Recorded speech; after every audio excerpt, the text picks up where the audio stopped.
Tersebutlah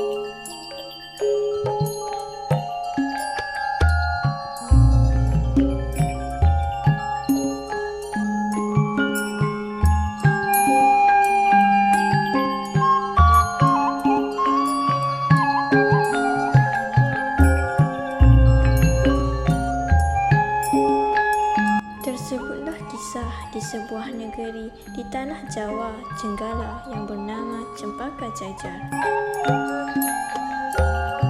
Negeri yang indah lagi makmur itu diperintah seorang raja yang gagah perkasa bernama Seri Inu atau digelar Sang Nata. Baginda Seri Inu memiliki banyak puteri ratu-ratu yang takluk ke bawah perintah baginda, dan puteri-puteri itu ditempatkan di sebuah taman yang indah.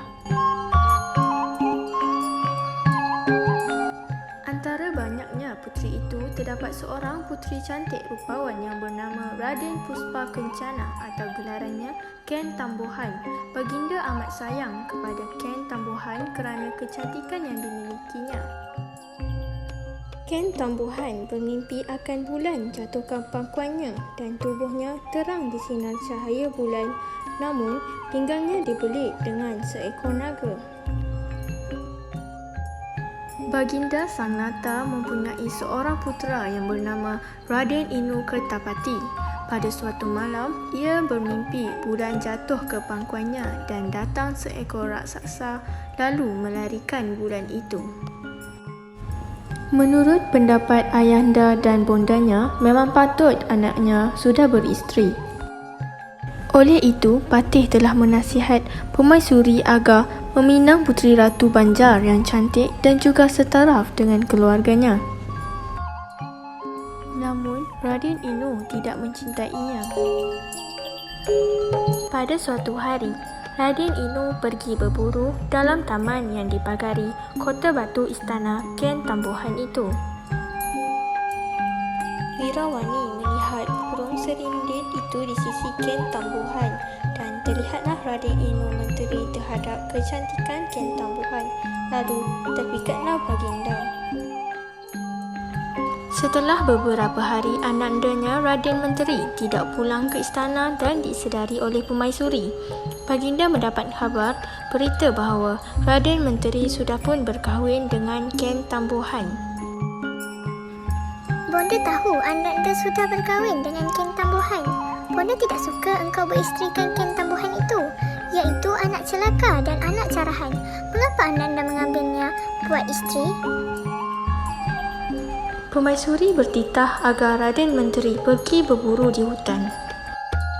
Permaisuri datang ke istana Ken Tambuhan untuk mencarinya dengan perasaan yang marah. Lalu, Permaisuri memanggil dan menitahkan agar pelebaya membunuh Ken Tambuhan itu.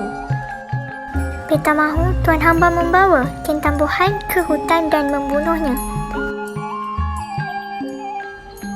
Setibanya di sebuah pohon, pelebaya memberitahu bahawa baginda Permaisuri menitahnya agar membunuh Ken Tambuhan.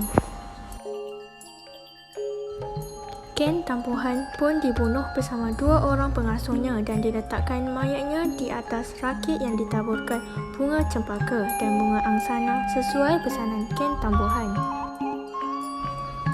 Raden Menteri berhenti berburu. Sedang mereka mandi, maka ternampak sebuah rakit berisi bunga cempaka dan angsana hanyut terapung menuju ke tempat mereka. Apabila dilihat Raden Menteri, alangkah terperanjatnya semua. Rupanya di dalam rakit itu ialah jenazah Ken Tambuhan. Maka Raden Menteri pun menangis dan dipeluk serta diciumnya Ken Tambuhan. Saat sang isteri sudah tidak bernyawa, Raden Menteri pun menghabiskan nyawanya dengan menikam dirinya sendiri kerana tidak dapat menerima hati yang kecewa dan ingin melupakan segala peristiwa. Setibanya berita kematian Raden Menteri dan punca kematiannya, Sang Nata terlalu bersedih dan kecewa. Baginda pun menitahkan menteri-menteri dan hulu balang memasang kandil dan pelita di tempat jenazah Raden Menteri itu. Setelah itu, Sang Nata memberi hukuman kepada Permaisuri dan memerintahkan ia duduk di luar istana untuk menjaga anjing pemburuan.